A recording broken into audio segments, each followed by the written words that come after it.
দোয়ার পরে চেহারায় হাত মোছা হয় কেন? খুবই ইম্পর্টেন্ট একটি বিষয়। দোয়া শেষে চেহারায় হাত মোছা এটা একটি আদব। এটা সুন্নত, এটা ওয়াজিব বা ফরজ কোনো বিষয় না, এটা একটি আদব। দেখেন, আমার কথা না, সুনান তিরমিজির হাদিস। আন ওমর ইবনে আল খাত্তাব قال كان رسول الله صلى الله عليه وسلم إذا رفع يديه في الدعاء لم يحطهما حتى يمسح بهما وجهه قال محمد بن المثنى في حديثه لم يردهما حتى يمسح بهما وجهه। হযরত উমর ইবনুল খাত্তাব রাদিয়াল্লাহু তাআলা আনহু থেকে বর্ণিত, তিনি বলেন, রাসূল আকরাম সাল্লাল্লাহু আলাইহি ওয়াসাল্লাম যখন দোয়ার জন্য হাত উঠাতেন তখন তিনি চেহারায় হাত না মুছে নামাতেন না। সুবহানাল্লাহ। তার মানে আল্লাহ রাসূল সাল্লাল্লাহু আলাইহি ওয়াসাল্লাম যখন হাত উঠিয়ে দোয়া করতেন, তিনি হাত যখন নামাতেন তখন সেই হাতটা তিনি এটার পোস্ট করবা না, এখানে রেকর্ডের পোস্ট করবা না, হ্যাঁ এগুলো প্রশ্ন উত্তর তো জুমা দিও, জুমা। হযরত উমর ইবনুল খাত্তাব রাদিয়াল্লাহু তাআলা আনহু থেকে বর্ণিত, তিনি বলেন, রাসূল আকরাম সাল্লাল্লাহু আলাইহি ওয়াসাল্লাম যখন দোয়ার জন্য হাত উঠাতেন তখন তিনি চেহারায় হাত না মুছে নামাতেন না। আর এক হাদিসের মধ্যে, সুনান আবু দাউদের হাদিস, ফাইদা ফারাগতুম ফামসাহু বিহা উজুহাকুম, যখন তোমরা দোয়া শেষ করবে তখন তোমরা হাত দিয়ে চেহারা মুছবে। সুনান আবু দাউদ হাদিস নাম্বার 1485। এখন কথা হচ্ছে, এই হাত মোছার কারণে অনেকে বলে যে চেহারা সুন্দর হয়।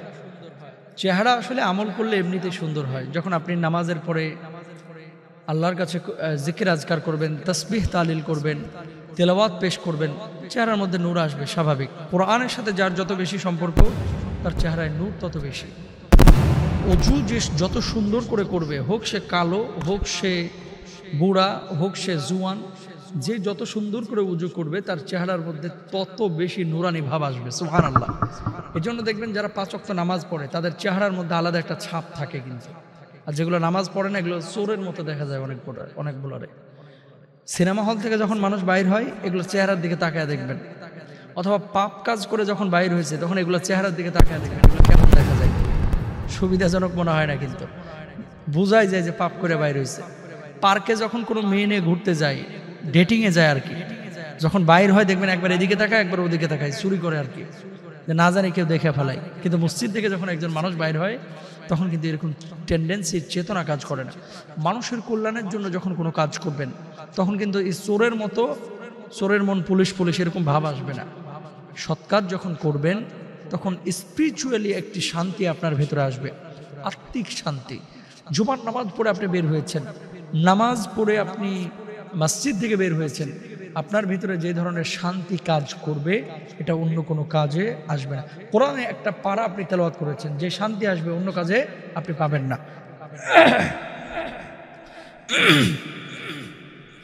তাহলে দোয়ার পরে মুখ মোছা এটা আদব, এটা জরুরি কোনো কিছু না। এখন আপনার দোয়া শেষ হয়েছে, আপনি সুবহান রাব্বিকা রব্বিল ইজ্জাতি আম্মা ইয়াসিফুন ওয়া সালামুন আলাল মুরসালিন আলহামদুলিল্লাহি রাব্বিল আলামিন, আপনি এটা বলেও দোয়া শেষ করতে পারেন। তারপরে আল্লাহর প্রশংসা করে, যে কোনো প্রশংসা করে আপনি দোয়া শেষ করতে পারেন, এটাই উচিত। আমরা অনেক সময় বলি ওয়াজাল আখিরা কালামিনা ইনদাল মাউতি লা ইলাহা ইল্লাল্লাহ মুহাম্মাদুর রাসূলুল্লাহ, আল্লাহ সব শেষ বাক্য যেন হয় কালিমা। এমন দোয়া আমরা করি, আমরা দোয়া করতে পারি, কিন্তু এটা আগে বলবেন, বরঞ্চ হাম দিয়ে শেষ করা, এটাই হচ্ছে দোয়ার আদব। তারপরে আমিন, আমিন আমরা অনেকেই দোয়ার মধ্যে বলে থাকি। দোয়ার এগুলো কয়েকটি আদব আপনাদেরকে শেয়ার করছি। হে আল্লাহ কবুল করো, হে আল্লাহ কবুল করো, তো আমাদের বঞ্চিত করো না, আমাদের দোয়া কবুল করো। আমিন বলাটা এটা জায়েজ আছে। যেমন আবু জুহাইর রাদিয়াল্লাহু তাআলা আনহু থেকে বর্ণিত, তিনি কি বলছেন দেখেন, আমি রাসূল আকরাম সাল্লাল্লাহু আলাইহি ওয়াসাল্লামের সাথে বের হলাম। খারাজনা মা রাসূলুল্লাহ সাল্লাল্লাহু আলাইহি ওয়াসাল্লাম ذات ليلة فأتينا على رجل قد ألح به المسألة فأتينا على رجل قد ألح في المسألة فوقف النبي صلى الله عليه وسلم يستمع منه فقال النبي صلى الله عليه وسلم أوجب إن ختم فقال رجل من القوم বিআইয়ি শাইইন ইয়াখতিমু ক্বালা বিআমিনা ফাইন্নাহু ইন খাতামা বিআমিনা ফাকাদ আওজাবা ইলা আখিরিল হাদিস। দীর্ঘ হাদিস। আমি রাসূল আকরাম সাল্লাল্লাহু আলাইহি ওয়াসাল্লামের সাথে বের হলাম। আমরা একজনের কাছে পৌঁছালাম, সে কেঁদে কেঁদে দোয়া করছিল। রাসূল সাল্লাল্লাহু আলাইহি ওয়াসাল্লাম তাকে দেখে থেমে গেলেন, তার দোয়া শুনতে লাগলেন এবং বললেন, যদি সে দোয়ার শেষে সিলমোহর মেরে দেয় তাহলে সে দোয়াকে কবুলের জন্য অনিবার্য করে দিয়েছে। একজন জিজ্ঞেস করলো, কি বলে সে দোয়া শেষ করবে? নবীজি বললেন, আমিন বলে দোয়া শেষ করবে, কারণ সে যদি আমিন বলে দোয়া শেষ করে তাহলে দোয়াকে কবুল হওয়ার জন্য অনিবার্য করে দেবে।